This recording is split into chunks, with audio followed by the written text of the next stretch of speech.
It's a real pleasure to bring Liz Garst up to the stage to talk about soil conservation, something she's devoted her life to, and her family and their properties, and it's always entertaining. Liz. Thank you.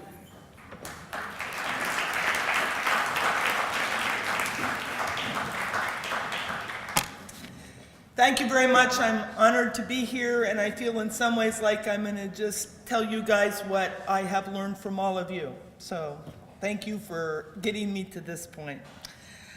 My vision starts with my vision not. A couple years ago, I got to go on a vacation to Portugal and couldn't really find access to the ocean or the Mediterranean Sea, so pointed my rental car to look at Roman castles along rivers in eastern Portugal.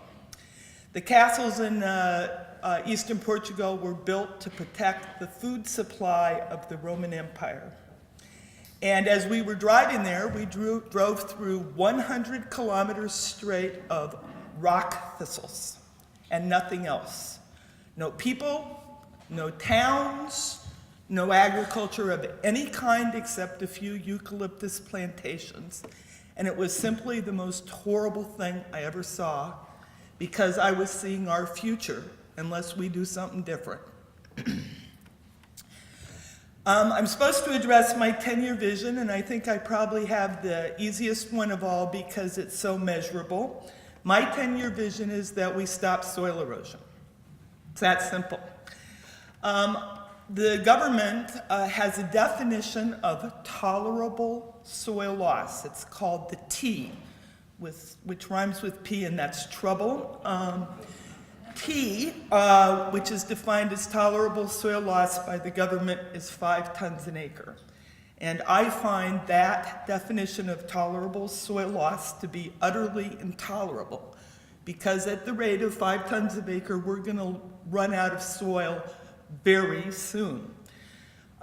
Soil scientists now know that soil regeneration rates are more like half a ton an acre, maybe even less with how we're treating soil right now. So we got to figure out how to stop running out of soil very quickly. This is an extremely ambitious vision to stop soil erosion within 10 years. And it's ambitious not only because we currently pat ourselves on the back for losing only 5 tons an acre, but the 5 ton an acre standard is not enforced at all. In the state of Iowa, we're running over 5 tons an acre right now on average in the state. There's no meaningful enforcement of even the ridiculous standard we have. And furthermore, climate change is doing a real number on us. The situation is really changing rapidly right now. For you in Des Moines, I'm sorry, and Ankeny, I'm sorry you got flooded out earlier this summer with this torrential rain. But in some ways, I was secretly quite glad because you guys got to see what I live with all the time. I farm in 4 counties around Coon Rapids, and I have seen 7-inch rains every single year for the last several years. I've been involved in a couple 10-inch rains in the last couple years. And that reality is hard to convey to people till you've seen it or lived through it. So Ankeny now understands my problem. Thank you.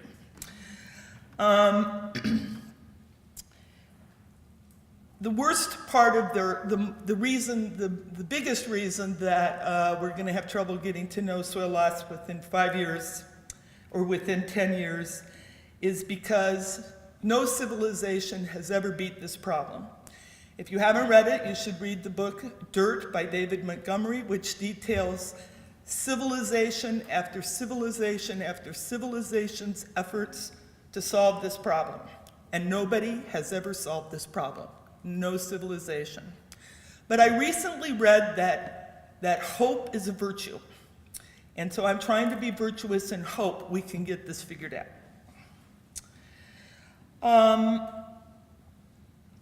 Dr. Hatfield has told us, I've heard this many times, that we've already lost more than half our topsoil in Iowa since we started farming. So we're already half gone, and it's getting worse. He tells us that in the Loess Hills, we're going to be completely out of topsoil in 35 years.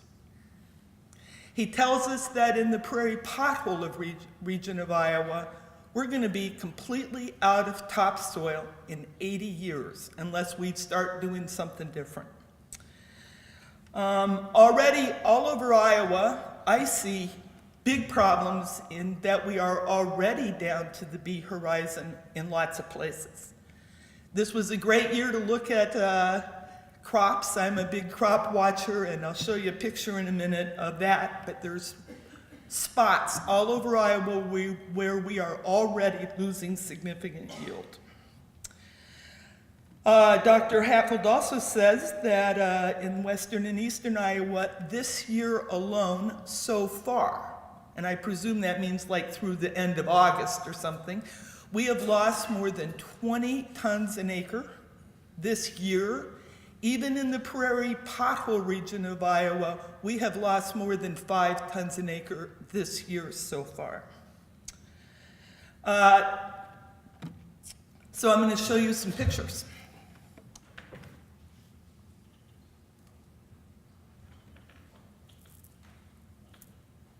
This is illustrating Dr. Hatfield's version of water. When it rains, it doesn't go in the ground, it runs off. I chose a couple of these pictures exactly because they are on flat ground. It's easy to imagine erosion and soil quality problems on hilly ground, and I think a lot of the farmers in the pothole area of Iowa just don't see or understand what's happening to them.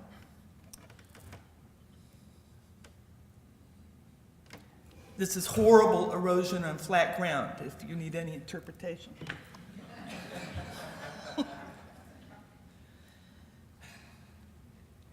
And then there are people who think they're doing pretty good because they've done something. They're good farmers. They're better than average because they're working on this problem. And this is a picture of that. Those are terraces with horrible soil erosion.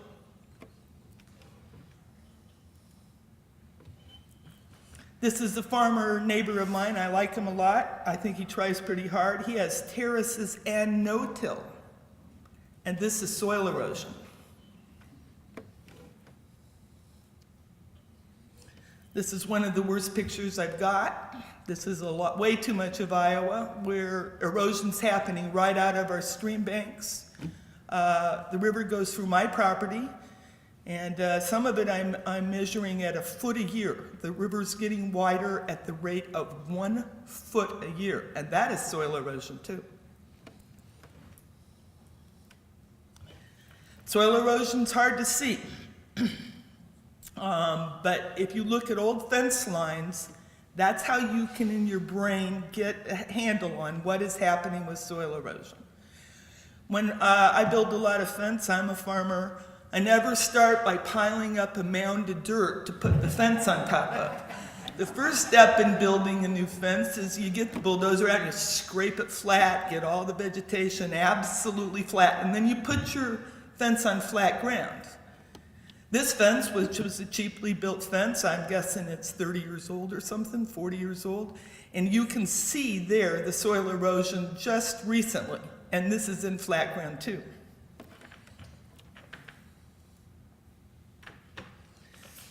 This is the picture I was telling you about where you can already see where we're getting in big trouble.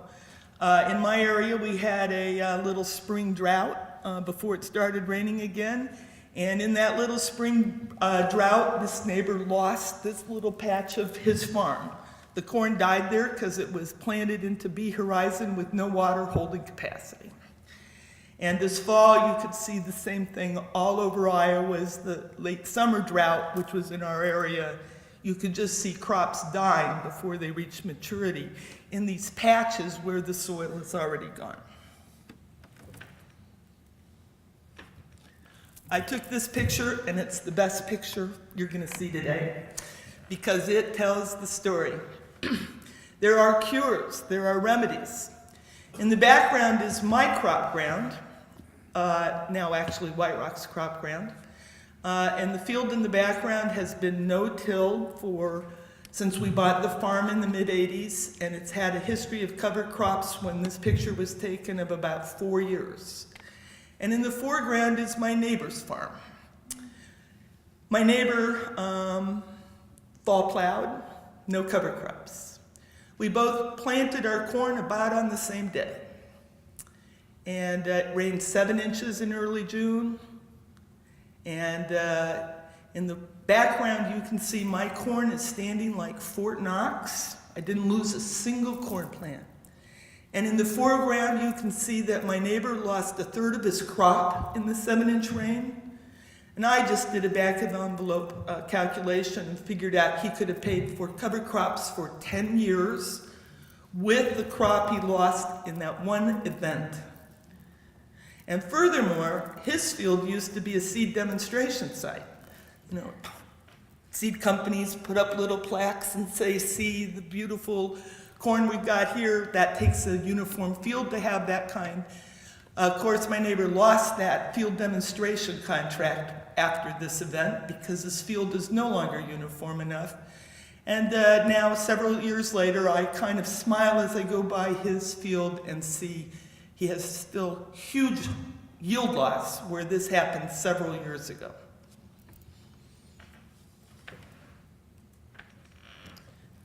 There is a brighter future, and I'll come to that in a minute. So Neil asked us to talk about what success would look like. In 10 years, we would have way less corn and soybeans than we have now. We would have longer crop rotations.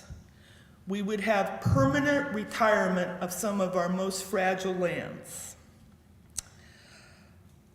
Even in crop fields, we'll have practices such as prairie strips, contour buffers, waterways, stream buffers. Even inside crop fields, we need to put a lot more protection. Crop fields themselves will be hardened from the heavy rains with almost universal adaptation of cover crops. In my opinion, we need it basically on every acre in Iowa, and we need it pretty quick. Furthermore, in 10 years, to get to a vision of no soil loss, we will stop tilling all our crop ground. And when I say we're going to stop tilling and we're going to have cover crops, I mean in the pothole most particularly. A lot of people think, well, those hill country people, those hill farmers, and I should stop and explain, I farm myself in both land forms. I farm in southern Iowa and I farm in the flat prairie pothole region too. So I know what I'm talking about, that no-till and cover crops work in the prairie pothole region of Iowa. They are helping our fields. They're not too wet. In fact, these practices help the wet problem of the prairie pothole farmer. We'll have, of course, improved soil health, which will give us improved soil structure, which will help reduce the erosion. We'll have a lot more research on how we can do better. We are way short of research on these problems. Iowa State's really on the model of high input, high yield, all out production right now. We need more answers. And though we're not supposed to talk about the Leopold Center, I'm going to say the Leopold Center isn't enough. $250,000 or $500,000 in one little department of one huge university. We need Iowa State University to get in gear and help us solve some of these problems. As a longtime cover crop practitioner, I have lots of questions about how to make them manageable, and even more profitable. And I'm very careful to say even more profitable because I think cover crops pay without any doubt. We need a lot more use of precision ag, and this is another thing that Dr. Hatfield didn't use those words, but he was talking about the same thing. We need tools to help farmers figure out where they are losing money inside their fields. Ag Solver, a software program that's been floating around the state, estimates that 15% of Iowa crop ground loses more than $500 an acre.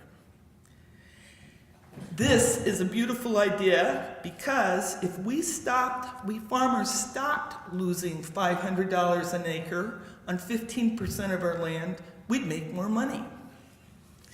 And we have the means to do that because of precision ag and precision ag technology. I now own a sprayer that can shut off on every 2 feet.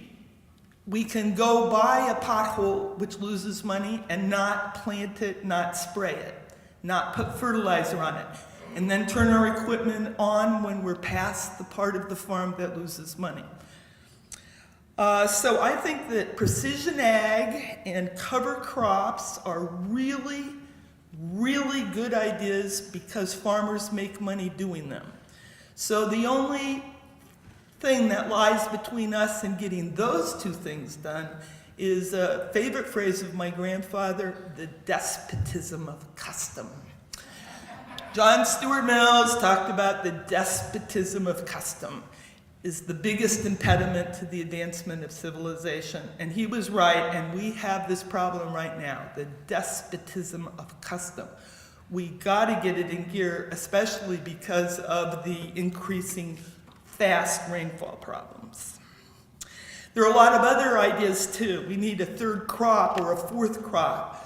We need a market for small grains. That is, all of you keep drinking beer and whiskey, so we can do that.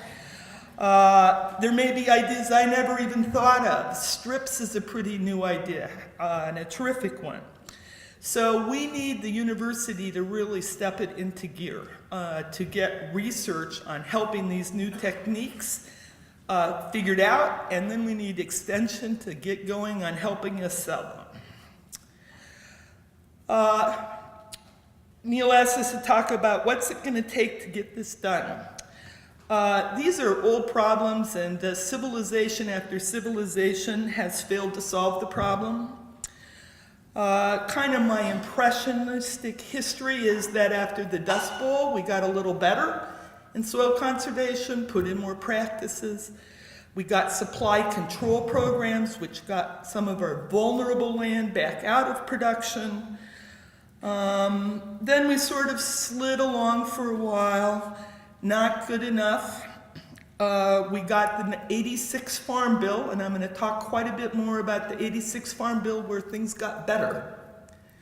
And then then lack of enforcement of the 86 Farm Bill, things started sliding backwards again. And then with this climate change issue, things are getting bad really fast right now. This is a new story, this how bad our weather is on our land. I want to go back to the bright spot, the 86 Farm Bill, because that's my proposal on what we should be doing next. I'm going to review that, and I learned about this at this conference 2 years ago, by the way. The 86 Farm Bill basically took a new approach. It said if you farmers want subsidies from the government, you got to clean up your act. You have to cut soil erosion to 5 tons an acre or less a year. So we don't get government subsidies unless you're doing at least some protection of the soil. I note that this is not a regulation. Nobody has to do these practices to lose less than 5 tons an acre, but you don't get a subsidy unless you're being good. I think we should come back to that. Second feature of the Farm Bill was it didn't mandate exact practices. The Farm Bureau was right. Every farm is different. They instead gave you a suite of practices. You could choose terraces, or you could choose no-till, or you could choose contour strips. And through modeling, they said, here's a suite of practices. Figure out, you choose which ones you want to get less than 5 tons an acre a year.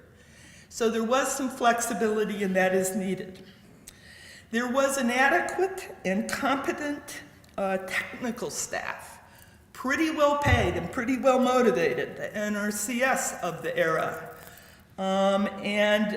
So we need technical help. Farmers need technical help on get their soil erosion rates down. It takes planning, it takes modeling with the computers. Farmers need help with that. We need to beef up the NRCS, stop hiring freezes, or we need to use private contractors to do this work for us. There's a cost share rather, to help farmers in the '86 Farm Bill. There was enforcement. And there was in the era supply control in our agricultural farm bill. I think what we need to do is get right back to there. If you want government subsidies, which are now coming in the form of crop insurance, you gotta clean up your act. We need to change the 5 tons an acre is tolerable and rather quickly get that cut back to half a ton an acre. Neil asked us to talk about obstacles and how we overcome them. I am convinced that ignorance is the biggest problem. 5 tons an acre is the thickness of 1 dime. We have so much topsoil, people can't imagine we're going to lose it. And all Iowa farmers, not just Minnesota farmers, think they are above average. And furthermore, and even worse, they think their tenants are above average, which they are not. One proposal I have on what we should be doing is with the new technology of LIDAR, which is very detailed geographic information, we can very precisely model where erosion is happening. We need publicly accessible maps. We need a map of soil erosion in the local library with street addresses. No names. We don't need names. We all know who lives where. So that when the book club meets, they stop by the poster board and figure out who is not doing the job here, who's wasting our resource. We need people to be talking and to redevelop a social norm. I don't think that,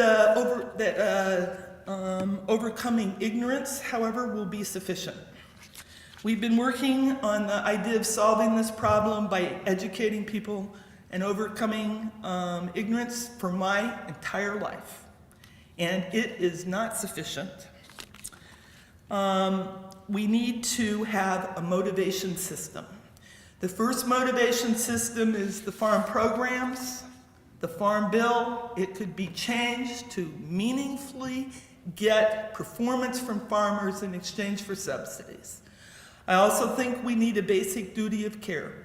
That is, even if a farmer doesn't want to participate, there should be some protection that they are required to have. I think stream buffers is a good example of that. I never met a stream buffer that didn't need, I never met a stream that didn't need a stream buffer, period. And then we need individuals, church groups, civic groups, governments to fight the despotism of custom. We all got to talk about, we got to do different. And the only way to do that is socially, we not need to keep pressing the issue. Neil asked to suggest 3 actions we could take to move forward. My first suggestion is that as taxpayers, you all get really pissed off. You're spending a lot of money as a taxpayer and you're not getting very much for it at all. We are spending lots of money on conservation in Iowa, and more than $300 million in Iowa from the feds every year for conservation. But we're not getting much for that. That's going most of it to the whole farm CRP program, which isn't solving very many problems at all. At the state level, that's my second action, we need to urge our legislatures to pass I will, to get funding for the cost share, but that I will is not sufficient at the state level. We need to get some oversight in place, goals, timelines, equal accountability, and we need a feedback loop because this is an existential problem. We need to know if we're solving it or not. And finally, we just need to talk about it to everybody we know. Soil loss is an existential problem. out of topsoil in 35 or 80 years. You need to just talk to everybody you know all the time, just like I do. It's a big problem. Talk about it. Couple more pictures.